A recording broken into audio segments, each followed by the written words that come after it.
Praise the lord. దేవుని పరిశుద్ధ నామానికి మహిమ కలుగునుగాక. అనుదిన దైవ కృపా కార్యక్రమం ద్వారా ప్రతిదినము దేవుని మాటలు వింటున్న దేవుని బిడ్డలు ఆత్మీయులైన మీ అందరికీ పేరు పేరున ప్రత్యేకమైన వందనాలు తెలియపరుస్తున్నాం. దేవుడు మిమ్మల్ని దీవించునుగాక.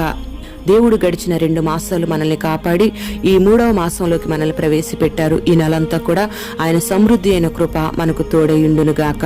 మరి ఈ నెలలో పుట్టినరోజు వేడుకలు, పెళ్లి రోజు వేడుకలు, ఇతరత్ర శుభకార్యాలు జరుపుకుంటున్న దేవుని బిడ్డలు ఆత్మీయులైన మీ అందరికీ మా దైవ కృప పెంతుకోస్తు ప్రార్థన మందిర్ కొవ్వూరు తరపున ప్రత్యేకమైన శుభాకాంక్షలు తెలియపరుస్తున్నాం. దేవుడు మిమ్మల్ని దీవించునుగాక. ఈ నెలలో దేవుడు మనకిచ్చినటువంటి వాగ్దానాన్ని చదువుకుందాం.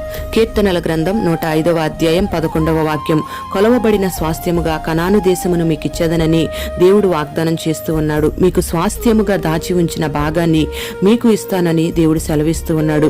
మరి వాగ్దానం చేసినట్టుగానే ఇశ్రాయేలు ప్రజలకు ఆ భూభాగం అంతటిని కూడా దేవుడిచ్చాడు. దాన్ని వారు స్వాధీనం చేసుకున్నారు. అక్కడ కాపురం ఉన్నారు. అక్కడ నలుదిక్కులా వారికి నెమ్మది కలిగింది, విశ్రాంతి కలిగింది. వారి శత్రువులు వారి ముందు ఒక్కడు కూడా నిలబడలేకపోయాడు. దేవుడు వారి శత్రువులనందరినీ కూడా వారి చేతికి అప్పగించాడు. వారి జీవితంలో ఆయన చేసిన వాగ్దానం ఏది తప్పిపోకుండా దేవుడు అన్ని కూడా నెరవేరుస్తూ వచ్చాడు. మరి అబ్రహాము జీవితంలో ఈ వాగ్దానం నెరవేర్చబడింది. మరి నీ జీవితంలో కూడా నెరవేర్చాలని దేవుడు కోరుకుంటూ ఉన్నాడు. అయితే నువ్వు అబ్రహాము వలె దేవుని సన్నిధిలో నిందారహితంగా నడవాలని ఆయన ఆశపడుతూ ఉన్నాడు.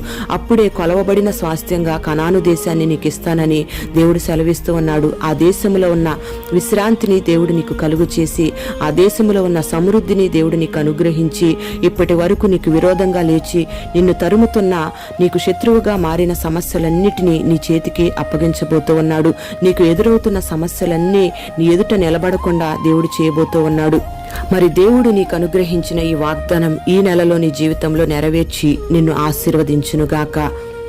పరిశుద్ధుడవైన తండ్రి, ప్రేమ కలిగిన దేవానికి స్తోత్రం చెల్లిస్తూ ఉన్నాం. ఈ మాటలు విన్నని బిడ్డలందరినీ పేరు పేరున మీరు ఆశీర్వదించండి. మీరు దాచి ఉంచిన ప్రతి ఆశీర్వాదాన్ని, స్వాస్థ్యముగా అనుగ్రహిస్తున్న ప్రతి దీవెనను పరిపూర్ణంగా మీరు అనుగ్రహించి నీ బిడ్డలను ఈ నెలంతా కూడా గొప్ప కాపుదలలో మీరు బలపరిచి, నడిపించి, దీవించి ఆశీర్వదించమని యేసు నామములో అడుగుచున్నాము తండ్రి.